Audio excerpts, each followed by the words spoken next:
Iulangi bulan Zulkaidah nasang ite diulat cipi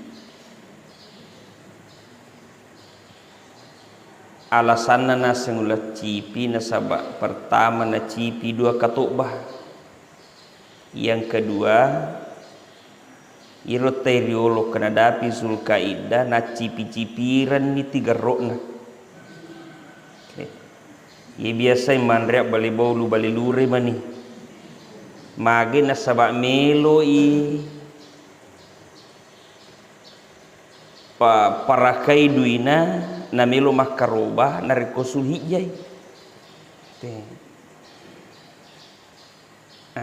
na sabak iro yolo na pahangi makada ijir upali isuroi makaroba tu tau tuoi